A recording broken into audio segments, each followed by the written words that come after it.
Yeah. So we see Srila Prabhupada Bhagavad Gita. So when Srila Prabhupada was given an instruction that you should print whenever you get money and you should preach this message of Lord Chaitanya in the English language. So first Bhagavad Gita, Prabhupada started writing a transcript, and he started working first on Bhagavad Gita. He thought Bhagavad Gita is a book which can help people to become devotees.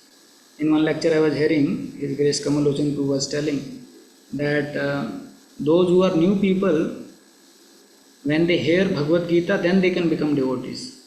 And when they become devotees, then they can release Srimad Bhagavatam.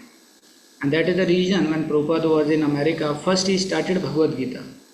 The new people, they will not come in the morning time, they will come in the evening time. So Prabhupada would keep Bhagavad Gita classes in the evening time. And when they became devotees, then he started keeping Bhagavatam classes in the morning time. So people become devotees because of Bhagavad Gita. So that is why Prabhupada, it was the first book which Prabhupada started working on, and he started writing a transcript of Bhagavad Gita. But we know that how his good wife sold those transcripts which was written by Srila Prabhupada in exchange of some biscuits to have with the tea. And then Prabhupada was very unhappy to see this. Then he started working on Srimad Bhagavatam. He wrote 3 volumes of first canto, which he got printed also here. And then he went to the West. Now the moment Srila Prabhupada came to West in 1965, again he started working on Bhagavad Gita. So in 1966 and then 1967. In 1967, again he could write his commentary on Srimad Bhagavad Gita. And then Prabhupada was working very hard how to have this particular book printed, because Srila Prabhupada was not so famous at that time in America, and also most of his disciples, they were hippies, so they were not very influential also, neither they were very famous also. So Prabhupada was looking forward that somehow or other, if I can have this Bhagavad Gita, then it will be very nice. And then we know the special story which took place, where Srila Prabhupada, somehow or other he had faith, somehow or other this book will be printed. So once what happened was, the devotees in New York, they had made one album which had all the bhajans or songs sung by Srila Prabhupada. Okay, this I have to stop. So this particular album became very famous in America, and one order was placed by some person in Macmillan Company. So when this order came, so Srila Prabhupada became very happy. Brahmananda Prabhu came to Srila Prabhupada, and then Srila Prabhupada, he tells that Srila Prabhupada, we got an order of your album from some person from Macmillan Company. So as soon as Prabhupada heard this, you can see, Prabhupada gazed knowingly into his disciples' eyes and gave the following directives. Do not mail out this order as we do with others. Instead, bring the record to Macmillan's office and hand deliver it to the person who sent us the letter. So Prabhupada says, don't just courier it, don't send the way you send to others. You personally go and deliver this record to the person who has ordered it. And then Prabhupada said, when you go, you also tell him, because Prabhupada thought he is a person from Macmillan Company, he may help us to print this book. So Prabhupada said, you go and tell him also that I have my guru from India and he has translated Bhagavad Gita and he wants to publish it, so if it can be done. So Brahmananda Prabhu, he was stunned that how Srila Prabhupada was so confident. So next day he goes wearing a suit and tie to the Macmillan Company, and when he reaches there, then he finds the person who had ordered for the album, he was just a clerk. So then Brahmananda Prabhu thought, what is the use? This person is only a clerk. So while he was talking like this, that time only one senior editor from the Macmillan Company was passing nearby, and he happened to come to the cabin where this clerk was sitting and talking to Brahmananda Prabhu. So seeing him, the clerk introduced Brahmananda Prabhu to the senior editor, and he he told him that he is our senior editor at Macmillan. So his name was James O'Shea Wade, very complex name. So he was introduced to Brahmananda Prabhu. And the moment he was introduced to Brahmananda Prabhu, as Prabhupada had told him to speak, so he starts that I am a disciple of a guru who is from India. He has translated Bhagavad Gita and he wants to be published. Then he says, what? And then he says, we have just published full line of spiritual books and we were looking for a copy of Bhagavad Gita to complete the set. So please, you come tomorrow and bring the manuscript. So Brahmananda Prabhu was wonderstruck how suddenly it happened. Because Macmillan Company at that time in America was the biggest printing press in America. So it was kind of a breakthrough for Srila Prabhupada. It was kind of first book which was going to be printed, that too by such an amazing and biggest company in America. So Brahmananda Prabhu comes and he informs Srila Prabhupada. So then in 1968, the first abridged version of this Bhagavad Gita was printed. Abridged version means they told that we can print this Bhagavad Gita, but we cannot have all verses and everything. Because we have a limitation of only 400 pages. So the Bhagavad Gita was printed, which was printed in 1968, was not having preface, was not having introduction, neither was having many of the purports. So Prabhupada was happy kind of that this Bhagavad Gita is printed, but he was not happy also that my full Bhagavad Gita is not printed. Finally in 1972, the Bhagavad Gita which we see now, this was printed in 1972 with preface, introduction and everything else. So this introduction also Prabhupada had written for one purpose. Devotees were going for a preaching program and they wanted, because Prabhupada had Bhagavatam first 3 volumes, but to make new people into devotees they need Bhagavad Gita. So Prabhupada had spoken introduction and it is a very special introduction, only Gita in the entire world having such a long introduction, which is our Srila Prabhupada's Bhagavad Gita. Because Prabhupada wrote introduction as a brief summary of the whole philosophy of Bhagavad Gita. So that even if someone reads an introduction, he can understand in just what the Bhagavad Gita is. So the same introduction of Bhagavad Gita which Prabhupada had given to his disciples so that they can preach, same was printed later on and then that became part of this particular book which we have. So that is how the first book of Srila Prabhupada, it came into existence. And we see in Srila Prabhupada's books that how first he writes the setting the scene. So if you if you see here, this is how the Prabhupada Bhagavad Gita starts. First he writes setting the scene, in which he gives a brief background of the whole event, that how finally the time came when the Pandavas and the Kauravas they are on the verge of a war, and Arjuna, seeing the relatives, becomes he was overwhelmed by the situation that I have to kill my own relatives. And who are the relatives? Bhishma, the great grandfather, Drona, his great martial art teacher. He was suddenly taken by a lot of grief and feeling of emotions, that how on the battlefield I can kill all of them. And Krishna is so amazing because whatever Lord does has multiple purposes. So Lord wanted this war to take place in order to kill all the demons or demonic people. At the same time, he wanted to use this war to give a great message for all the people. So purposefully when Arjuna, he asked Krishna that please take my chariot, I want to see who are there on the other side. Now it is a very common sense to understand that Arjuna was already knowing who are there on the other side. Before the war, already the teams were made, settings were done, the particular kings, they had chosen their sides. But still somehow or other, at that time, Arjuna got bewildered by the spiritual potency of Krishna. And he's asking, please take my chariot, I want to see who are there on the other side. And Krishna also purposefully took and kept the chariot in front of Drona, Kripa and Bhishma. And seeing them, he became very overwhelmed by the emotions, because he could remember what all they had done for him. So then Krishna, in order to now help Arjuna to come out of the situation, Then he created a setting, he created a scene which became a platform for him to speak Bhagavad Gita. So that is what is mentioned in the setting the scene.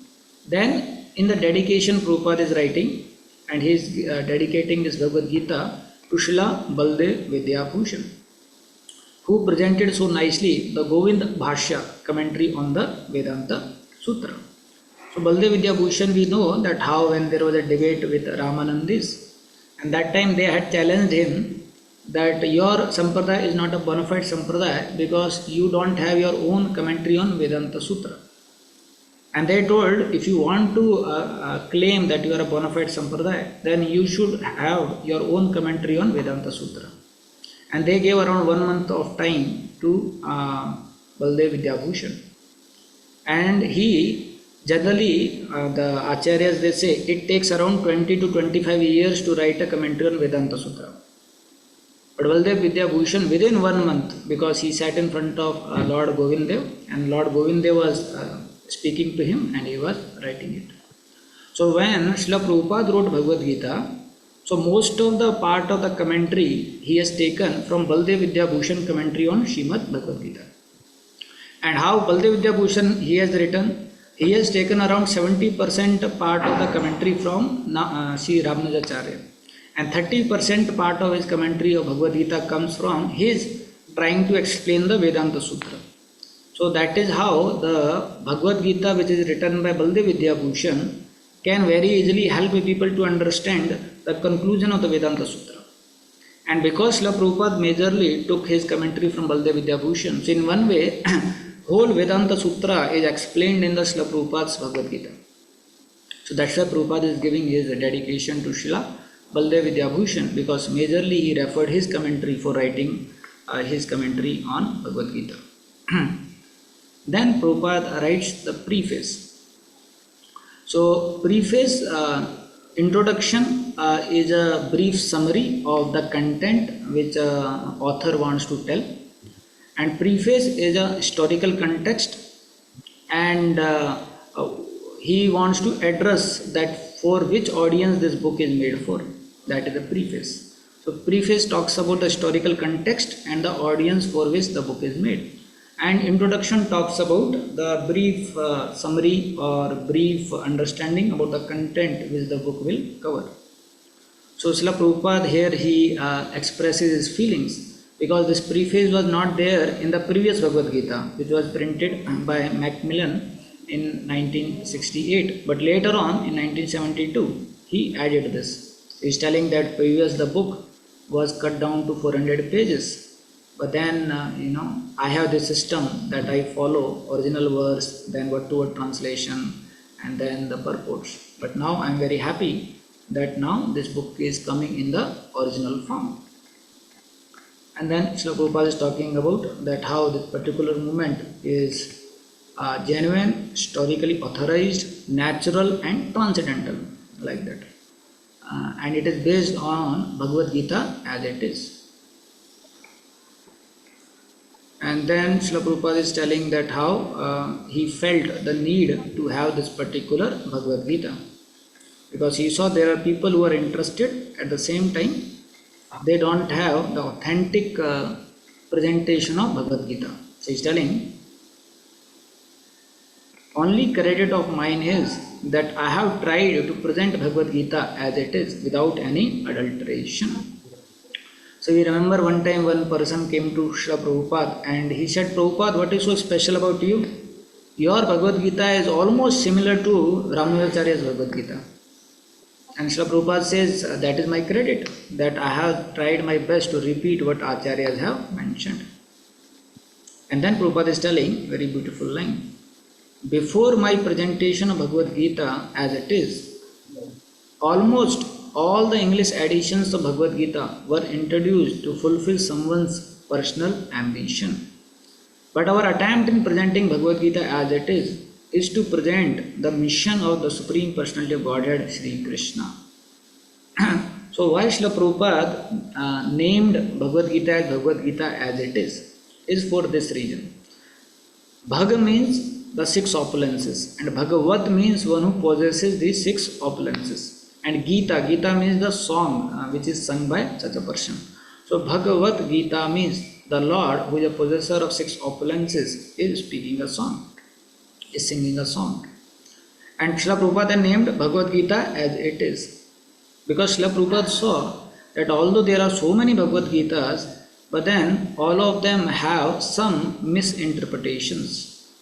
So Prabhupada wanted to bring out one authentic Bhagavad Gita which can have the same message which Krishna wanted to give to all the people.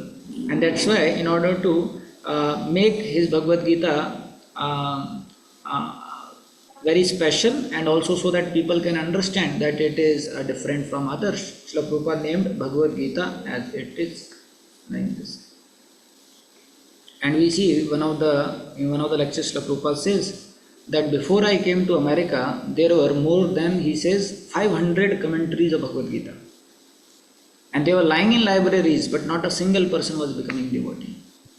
But we see the beauty of Srila Prabhupada's Bhagavad Gita, that the moment this particular Bhagavad Gita came, then so many people started becoming devotees. Now some of you may say that why Srila Prabhupada Bhagavad Gita only is Bhagavad Gita as it is? Don't we have Acharya's commentary on Bhagavad Gita? We have Ramanujacharya's commentary, we have Baldev Vidyabhushan's commentary, Madhvacharya's commentary on Bhagavad Gita. Then they are also very authentic. But then how come Bhagavad Gita as it is, written by Srila Prabhupada, is very special?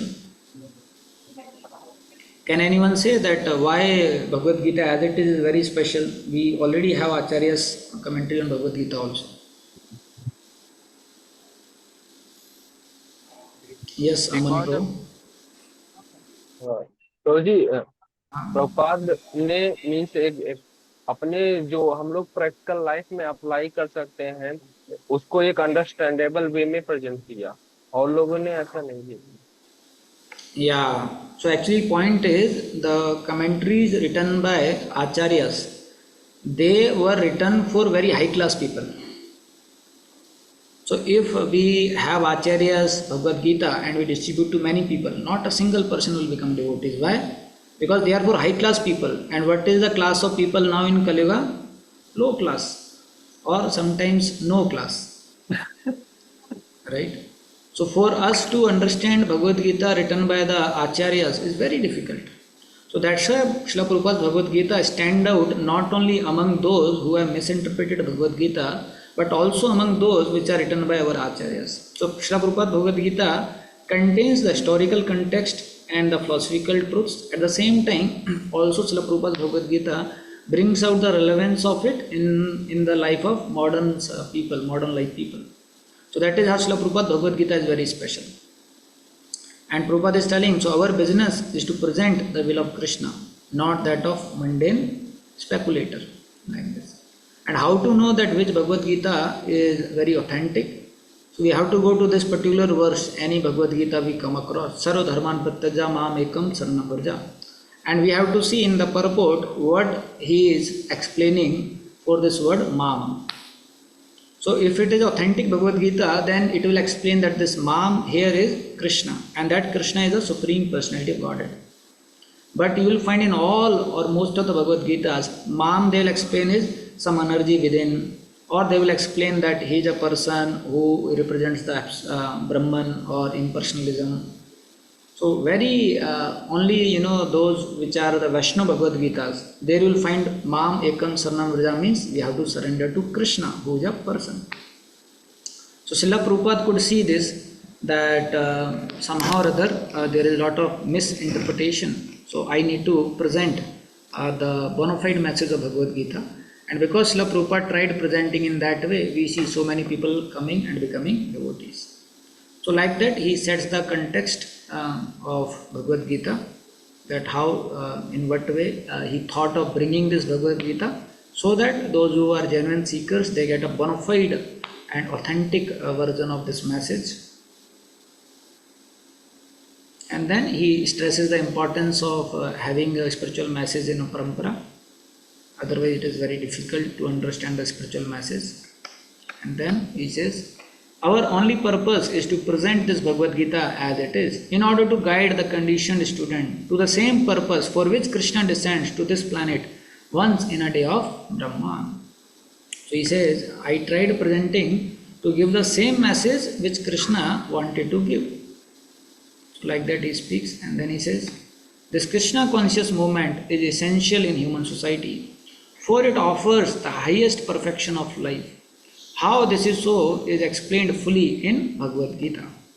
So this is telling about Bhagavad Gita that this message will come. And then he says, by the spell of illusion, one tries to be happy by serving his personal sense gratification in different forms, which will never make him happy. Instead of satisfying his own personal material senses, he has to satisfy the senses of the Lord. That is the highest perfection of life. The Lord wants this and he demands it. One has to understand this central point of Bhagavad Gita. Our Krishna consciousness movement is teaching the whole world this central point. So now we see that how in a brief, first he talks about that what inspired him to come up with such a book, and then he speaks about that how this book can be so much beneficial for all the people. So he's telling that we see that all the people in this world, they are trying to be happy, but instead of becoming happy, what happens is they become more miserable. So the Lord wants this and he demands this. So one has to understand this central point of Bhagavad Gita, that we cannot be happy unless we try to satisfy the senses of the Lord. So that he speaks, and then he says with a hope that if people will take this message very seriously, and even if one person becomes a pure devotee of the Lord, then we shall consider our attempt a success. See, generally, if a person wants to go for very high quality, then there is a risk of quantity. But we see in case of Srila Prabhupada how much he wanted to present what is actually beneficial for the people in the world. It is very difficult to understand Acharya like Srila Prabhupada. He would heavily condemned social service, he would heavily condemned any other philosophy, because he genuinely wanted to help a living entity to experience Ananda, which can happen only by having his relationship with Krishna. So we see here Srila Prabhupada is telling, even if one person becomes a pure devotee of the Lord, still I will consider my efforts very successful. So Srila Prabhupada was not writing these books so that he becomes very famous or these books are sold in billions. But his main purpose was that whosoever is a genuine seeker, he should not be deprived of actually getting connected to Krishna and actually experiencing happiness. Like that. So this was the preface which Srila Prabhupada writes. Then introduction. So in the introduction, first he offers his prayers to whole Guru Parampara, and this is the only place where he is writing Srimati Radharani's name also, because he is offering prayers to her also. Apart from this, nowhere in Bhagavad Gita, Srila Prabhupada writes Srimati Radharani's name. Then he is offering prayers to Lord Chaitanya, and then he starts his introduction.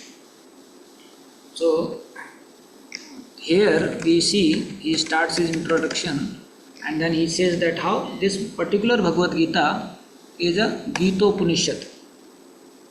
So why Srila Prabhupada writes the introduction like this, that this particular Bhagavad Gita is a Gita-Upanishad.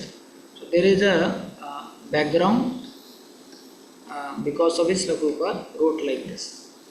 So what is the background is? So background is like this. Generally we see people, most of the people, although they may speak Bhagavad Gita or they may speak from Bhagavad Gita, but they don't consider Bhagavad Gita in equal terms with Upanishads, because they feel the original Vedas are 4 and Mahabharata is not a part of the original Veda, and this Bhagavad Gita is a part of Mahabharata. So they consider original Vedas as the primary source of spiritual knowledge, absolute truth. They are the gone, they are main, and those which are others like Puranas, Mahabharata, Itihasas, they are secondary. So what does it mean is, if there is some philosophical truth which is mentioned in Gita also and Upanishad also, and if there is a difference, then they will neglect this truth which is spoken in Bhagavad Gita and they will take up the truth which is spoken in Upanishads. So many times they may refer Bhagavad Gita, they may speak from Bhagavad Gita, but they don't consider Bhagavad Gita as a book which has the highest absolute truth, which talks about the highest absolute truth. So someone may say then why they speak on Bhagavad Gita, why they speak from Bhagavad Gita. Why? Because somehow or other Bhagavad Gita is very famous. So because Bhagavad Gita is very famous, so they present Bhagavad Gita, they speak from Bhagavad Gita, but their faith is more on the Upanishads. I suppose if you have a seminar that today we'll have a seminar on Chandogya Upanishad, so hardly any people will come. But if you have a poster Bhagavad Gita seminar, then some more people will come. So because Bhagavad Gita is more famous, so they may speak, but they don't have that faith that Bhagavad Gita carries and contains the highest absolute truth. So for this reason, Srila Prabhupada wrote Bhagavad Gita as Gita Upanishad.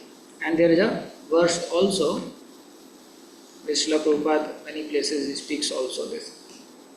Sarupanando Gavo Dugdha Gopala Nandano Partho Vatso Sudher Bhokta Dugdha Gita Mataha Mahat. He is telling that how this Gita Upanishad, Bhagavad Gita. So these verses are taken from Gita Mahatmya. So this Gita Upanishad, Bhagavad Gita, the essence of all the Upanishad is just like a cow. And Lord Krishna, who is famous as a cowherd boy, is milking this cow. Arjuna is just like a calf, and learned scholars and pure devotees are to drink the nectarian milk of Bhagavad Gita.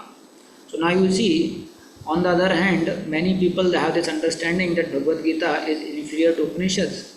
And then Prabhupada quotes this particular word Gita Upanishad referring to this particular verse in Gita Mahatmya, which says that it is the essence of all Upanishads. So that people can understand that this particular message which is mentioned in the Bhagavad Gita is the highest absolute truth. So for that reason, Srila Prabhupada uses this word Gita Upanishad, because people they feel more happy to hear the words Upanishads.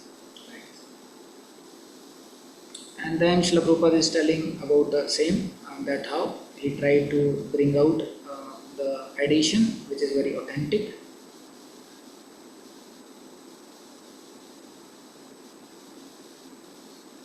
And then he introduces the Supreme Lord Krishna in Bhagavad Gita. So you see in the introduction itself, he tries to establish the position of Lord Krishna. That how the great personality, they also understand and they have also declared that how Krishna is the Supreme Personality of Godhead. And Chaitanya Mahaprabhu and many other authorities also is saying. And so he is quoting all this. And then now he talks about the historical presence of Bhagavad Gita.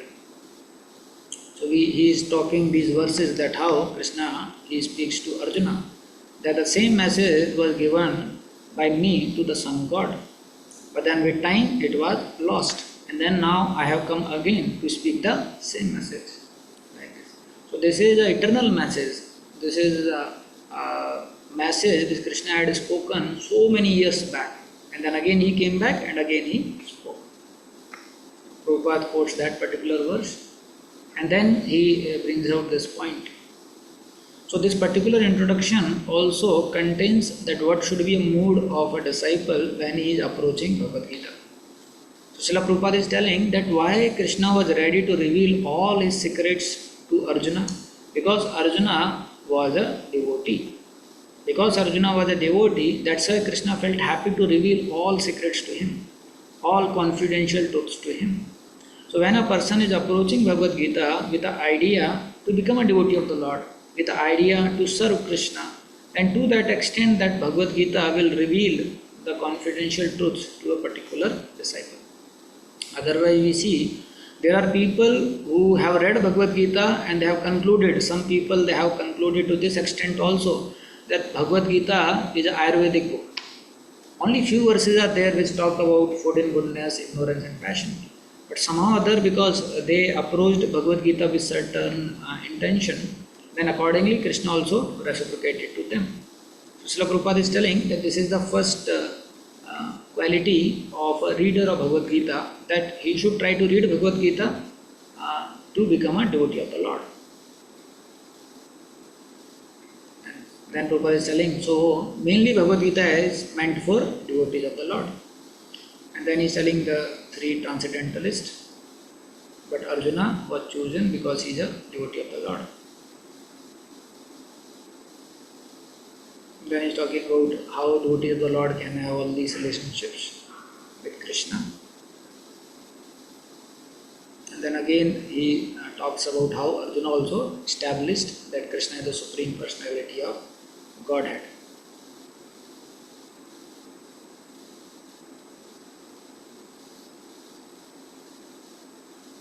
Same again he is establishing that not only Arjuna, the previous acharyas, they also declared that the Krishna is the Supreme Personality of Godhead. Then this is the second point which he writes. First he wrote was that how and why Bhagavad Gita was spoken to Arjuna, because he was a devotee of the Lord. Then he says Bhagavad Gita should be taken up in a spirit of devotion. One should not think that he is equal to Krishna, nor should he think that Krishna is an ordinary personality or even a very great personality, but he is the Supreme Personality. Very beautiful. So Srila Prabhupada again is telling that it should be taken in a spirit of devotion. And for that it is important to know the position of Krishna, that he is the Supreme Personality of Godhead. So what message he is giving, how much wise message will be, how much valuable the message will be. And he is telling this. Somebody can read this one. Unless one reads the Bhagavad Gita in a submissive spirit, it is very difficult to understand Bhagavad Gita because it is a great mystery. Yes, so he is telling unless one reads the Bhagavad Gita in a submissive spirit, it is very difficult to understand Bhagavad Gita because it is a great mystery. So that is true for spiritual knowledge. To the extent a person approaches them in a submissive spirit with an idea to surrender, to that extent they reveal. There is one prayer which is sung by the Vedas personified in the 10th canto, where they say, my dear Lord, so many people they approach us, and as how they approach us, accordingly we reveal to them. And there are people who approach us with the idea where they understand that you have an impersonal understanding, impersonal aspect. Then we approach only the impersonal aspect to such people. Vedas are same, but there are people who are approaching the Vedas with the idea to perform karma. Then Vedas will reveal them the aspect of karma. There are people who approach Vedas with the idea that God is impersonal. Then the Vedas will reveal them that how God is impersonal. So we see how how Vedas, they are so personal. As per how a person approaches, accordingly they will reveal to him. Same way as Bhagavad Gita also. When a person approaches in a spirit of devotion with a submissive spirit, then he can understand the mysteries of Bhagavad Gita. We have seen there are people who are very scholarly, they know Sanskrit, they can remember all the verses, but we will find them that they will not get any benefit from reading Bhagavad Gita. On the other hand, we find there are simple devotees and they approach Bhagavad Gita that this is a message of Lord, let me know what Krishna wants me to do. And we see them that they become very nice devotees. So this Srila Prabhupada is telling that Bhagavad Gita should be read in a submissive spirit. And then he is talking about just what is Bhagavad Gita. He is telling the purpose of Bhagavad Gita is to deliver the mankind from the nescience of material existence. So Srila Prabhupada is telling that every person is in difficulty, is comparing every person's situation with Arjuna's situation. And he is telling, and the person is in difficulty, but he can come out of those difficulties by taking help of Bhagavad Gita. Like that. See, there are some problems, there are difficulties. Now you may say, but Prabhuji, there are ways to solve problems and difficulties. Why we have to be devotees or why we have to practice spirituality for that? Yes, so there are some problems and some difficulties which you can adjust and which you can to some extent solve also, right? But then there are calamities, right? There are, very serious problems which cannot be solved materially. For that there is only solution which is spiritual. And for that you have to become devotees. See, if you have some disease, you may go to doctor to be cured of the disease. But now, time has come for you to leave this body, you have to die. Now, no material solution can help you. You have to understand that how I can do better in this kind of situation, which can happen when one has a spiritual consciousness. So Srila Prabhupada relates that how ordinary problems and ultimate problems can be solved by taking to the message of Bhagavad Gita. And he is relating to the situation of Arjuna. And then he says that how so many people are suffering. See, there are so many people suffering, Prabhupada says, but some of them may think, why I am suffering? And then, very rare from those people also, he may work that how to get out of this suffering. Like suppose, there is a village where all people are sick. And then one person comes to another person, that I am sick, I got this particular disease. That person says, I am too. It is normal here. So now everyone considers their sick situation, diseased situation as a normal situation. But only a rare person will think, why I am suffering? I am not supposed to be diseased. Something is wrong. So such people are also very rare, who can doubt what is happening. That why I am suffering, I am not supposed to. Then there are people who are more rare, who after knowing that why I am suffering, they will try to figure out that how to come out of the suffering. So that is what Prabhupada is telling.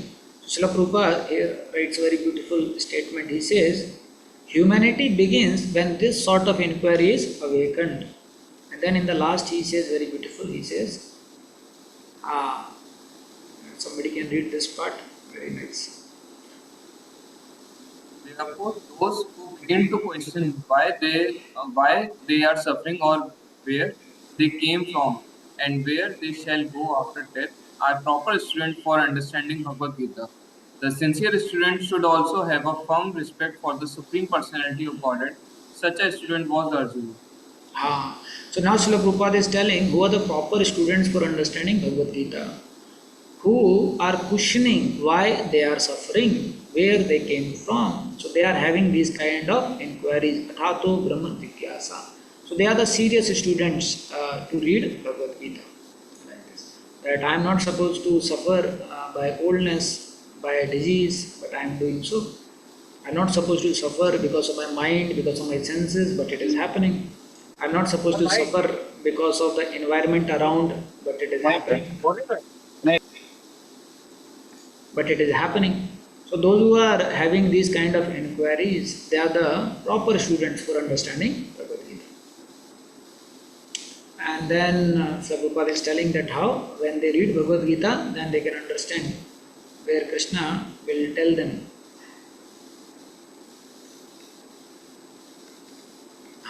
Then after giving a brief understanding about Bhagavad Gita like that, now he goes more into the content of Bhagavad Gita. So he says in Bhagavad Gita, 5 truths are explained. So they are very simple to learn also. Jiva, then Ishvara, then Prakriti, Kal and Karma.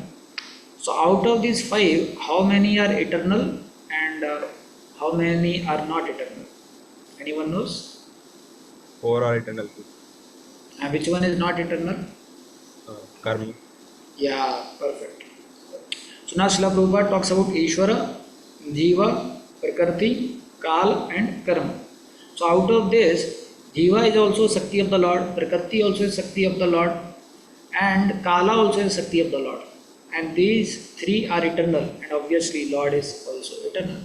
But the Karma is not eternal. Living entity, when being trapped here in the material world, as per how much and what kind of actions he performs, he is entrapped in the karmic reaction. But when the living entity purifies and perfects himself, he can negate the karma. But all other 4, they are eternal. So Ishvara is the Supreme Personality of Godhead, Krishna. And Prabhupada will define, Ishvara, Srila Prabhupada defines means the controller. The Supreme Lord, he is the Supreme Controller. So there may be different degrees of control other people may be having. But the Supreme Controller is the Supreme Lord, that is Krishna. So he is a Ishvara. And he controls everything. Then there is a Jiva and there is a Prakriti. So Jiva, they are conscious, Prakriti, they are not conscious. And among Jiva and Prakriti also, Jiva is a superior energy, Prakriti is a inferior energy. But both of them are under the control of the Supreme Lord, and the interaction between the Jiva and the Prakriti, they are also facilitated by the Supreme Lord. So like that, Srila Prabhupada will explain first about Ishvara, that how he is a supreme controller, and Jiva and Prakriti both are controlled by the Supreme Lord. So in a great depth he explains. Then he is talking about Prakriti. So Prakriti, as I told that it is inferior energy of the Lord, but it also is subordinate to the Lord, Maya Dakshina Prakriti. So it is functioning under the supervision of the Supreme Lord. And in short, material nature means three modes: goodness, passion, and ignorance. In the later part of Bhagavad Gita, elaborately Krishna will speak about Prakriti. But in short, what is Prakriti? Three modes. So everything around which you experience and see is because of Prakriti. Whatever you see is made of Prakriti. So that Krishna will explain in the later chapters. Then about karma, he is telling how karma is temporary. So these are the 5 subject matters which are explained in Bhagavad Gita. So this particular thing Srila Prabhupada is taking from Baldev Vidyabhushan about these 5 subject matters. Devotee can mute, someone background sound is coming. So these 5 subject matters Srila Prabhupada is taking from Baldev Vidyabhushan and he is explaining. And he is telling this Prakriti also, it may be temporary, but it is not false. And he is talking about all this. Then he is talking about the position of Ishvara. He is the supreme conscious, he is the supreme controller, and he is above all. And then he is talking about the distinction between Jiva and Ishvara. So he is talking how the Jiva can know to some extent about himself, but Ishvara knows about everyone, everything. That is how the Supreme Lord is.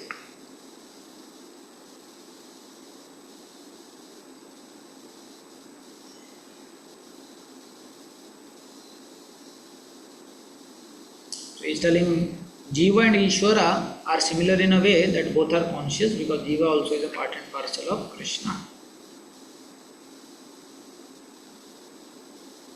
That Srila Prabhupada is explaining.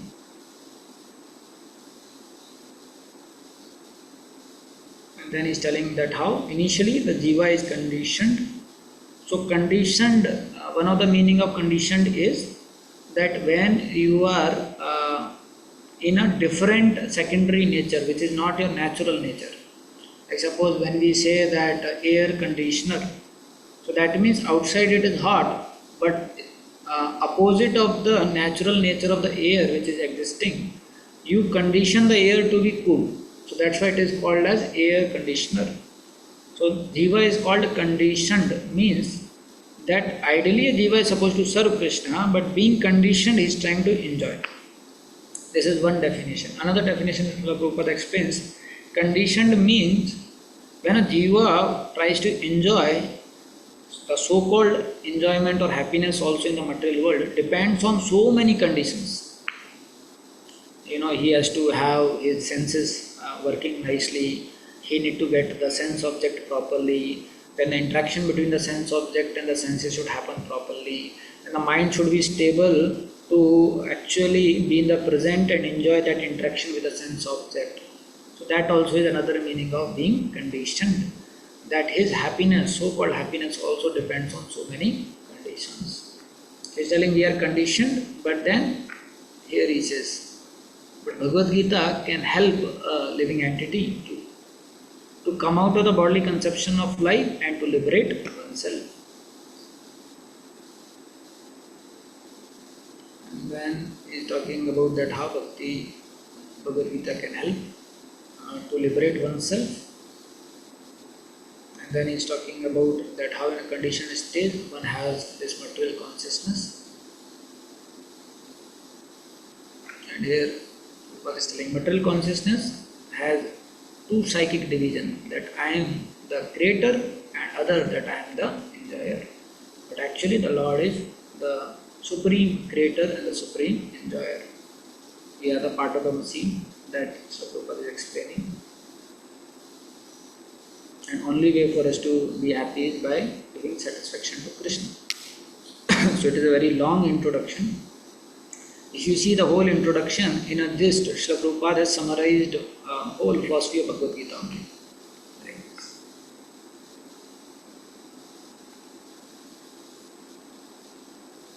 And then he is talking about how impersonal Brahman is also subordinate to the complete Supreme Person. Brahmano hi pratistaham. So he talks about how Brahman also is subordinate to Krishna. The Supreme Lord is Krishna. And Brahman is formless, but the Supreme Lord is having a form. So how this Mayavad is, His Great Chaitanya Charanpur was explaining in one lecture. So he was telling that how generally we think that when a living entity is having this kind of philosophy that I can become one with the God, or I can also become God. That is Mayavad. So he was telling this is a new Mayavad. He was telling this is a simplistic understanding of Mayavad. So he was telling traditional Mayavad is what? As per them, suppose this is a Brahman. Suppose this is a Brahman. So as per them, this particular Brahman is a supreme and only reality. As per Mayavadis, this particular Brahman is a supreme and the only reality. Now when this Brahman comes in touch with mode of goodness, then he becomes Ishvara, Jagadish, Lord. And same Brahman comes in touch with mode of passion, then he becomes Jiva. Same Brahman when comes in touch with mode of ignorance, then he becomes Jagat, that is the material world. But actually there is no material world, there are no Jivas, there is no Lord. Only and the supreme reality is Brahman. But because of being in touch with the modes, we are experiencing this difference. We are pursuing this difference. So in one way, when a Jiva is purified, is out of the contact of the modes, then he is Brahman only. It's not that separately he has to go and merge. Everywhere it is only Brahman. So this is how the Mayavad philosophy is. Because they consider everything as Maya, that's why it is Mayavad.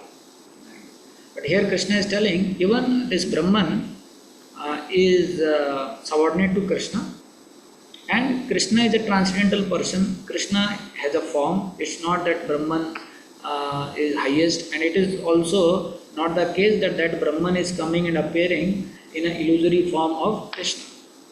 So that also Srila Prabhupada explains here.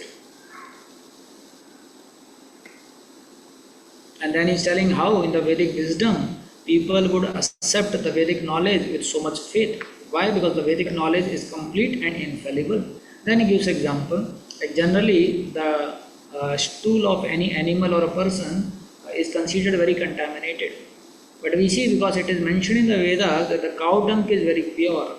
So you might have seen people, they put cow dung on the walls of their houses. They will use cow dung in the very so many auspicious yagyas also. Why? Because it is mentioned in the Vedic scripture. So Srila Prabhupada is making that point, how the Vedic knowledge is complete and infallible. Then he brings out very important point, that Vedic knowledge is not a question of research. So he says, when we talk about spiritual knowledge, it always comes down in parampara.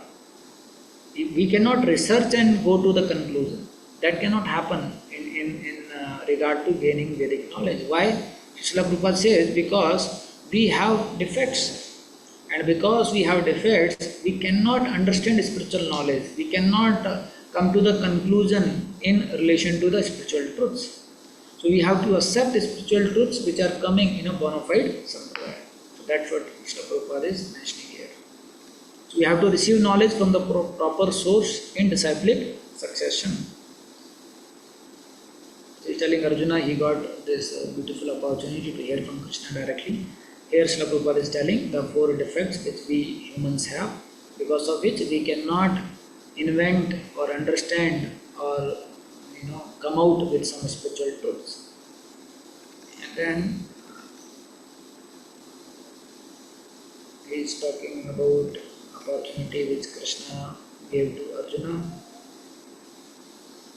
And then he is telling how Krishna spoke this so that Arjuna's viewpoint can change, that I have to act for Krishna's pleasure. And then he comes out with this point that how people are quarreling like cats and dogs, but they should understand that they have received a human form of life. And in this human form of life, they can realize the aim of his life if they act as per the direction of Vedic scriptures. So this Vedic literature is meant for human beings, not for animals. So this he is explaining. Then he is giving a very beautiful definition of Sanatana Dharma also, that the Sanatana living entity has a Sanatana relationship with a Sanatana Lord, that is Sanatana Dharma. And then he is talking about, he is explaining this Sanatana.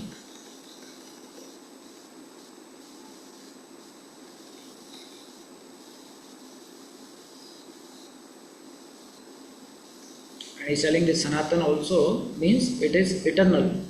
This always existed, this relationship between living entity and Krishna.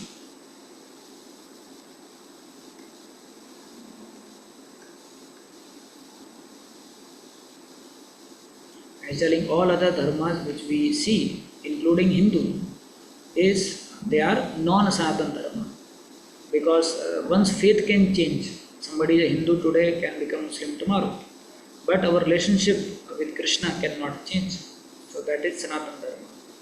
But Srila Prabhupada would translate a religion in general terms as a kind of faith. But he would translate Sanatana Dharma in terms of our constitutional position.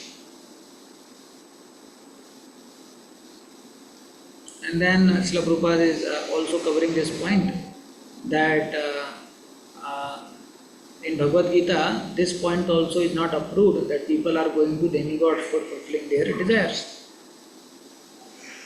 Srila Prabhupada is telling why, because the demigods, they are also part and parcel of Krishna, and they can fulfill only the material desires of living entities, which will continue their suffering in the material existence. So we see in 4th chapter also, when Arjuna is asking to Krishna, when Krishna says, Ye yathamam prapadyante, okay, as people come, accordingly I reward them. Then Arjuna is telling, if that is the case, then why people are going to demigods? Why your temples are empty and there is a huge queue in the temples of demigods? Then Krishna says, Shipparam bhavati, because they fulfill desires very quickly without seeing whether it is beneficial or not beneficial. But for me, first I see whether that desire is beneficial or not, and I then wait, and then I purify a devotee of mine, and then accordingly I will fulfill his desire so that he can get everything. Like we see in case of Dhruva Maharaj also, first Krishna purified him and then fulfilled his desires also, so that the fulfillment of desire does not obstruct his going back to Godhead. That Prabhupada explains. Then again he talks about how the Supreme Lord is above Brahma.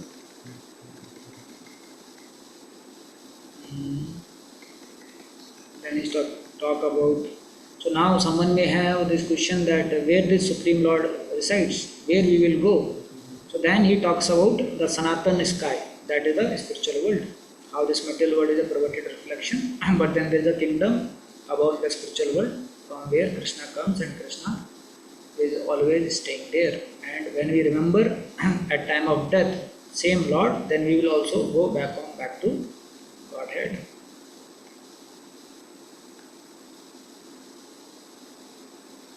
This he explains.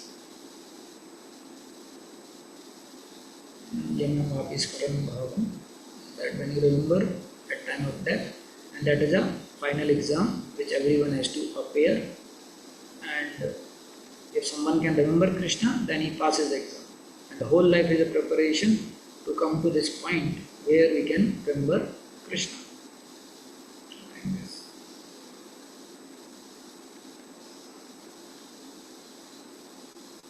And then in essence he talks the principles of Bhagavad Gita, that how these principles of Bhagavad Gita one can follow.